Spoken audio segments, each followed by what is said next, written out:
What a friend we have in Jesus. All our sins and griefs to bear. What a privilege to carry everything to God in prayer. Oh, what peace we often forfeit. Oh, what needless pain we bear. All because we do not carry everything to God in prayer.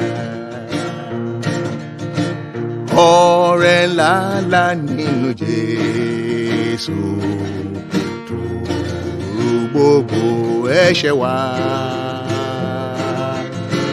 Bó ti ṣanfani láti mú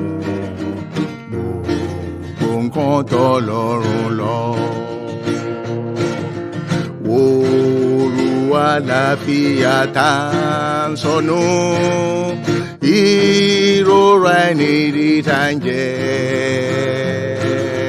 Torí a kò mú gbogbo nkan Tọ Ọlọrun l'adura.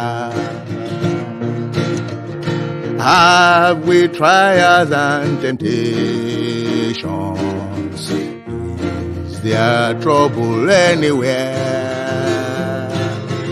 We should never be discouraged.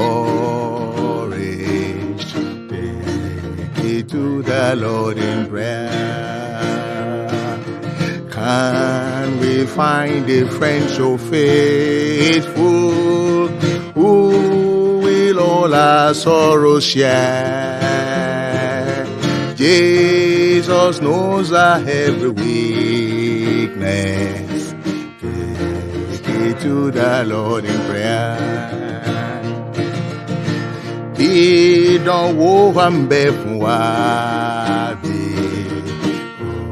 ọ̀nà wa nibikibi. Ká má ṣe jẹ́ káyà fòwà t'Oluwa l'adura. A lè ní ọ̀rẹ́ ododo tó lè bá wa jẹ́ rora. Jesu mọ gbogbo ailera wa t'Oluwa l'adura. How we weak and heavy laden, but with a load of care. Precious Savior, still a refuge.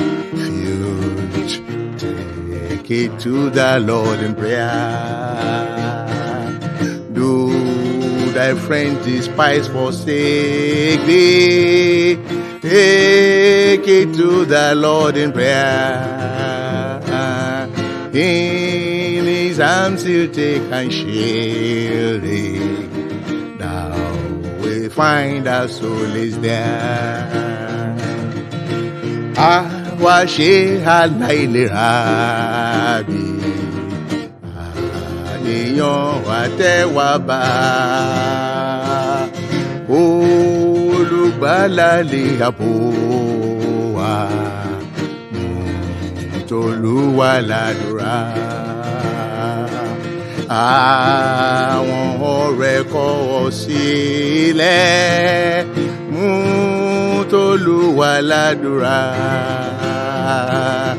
Yóò wé ọ sápá àbò rẹ̀, wọ́n yóò rí ìtùnú níbẹ̀.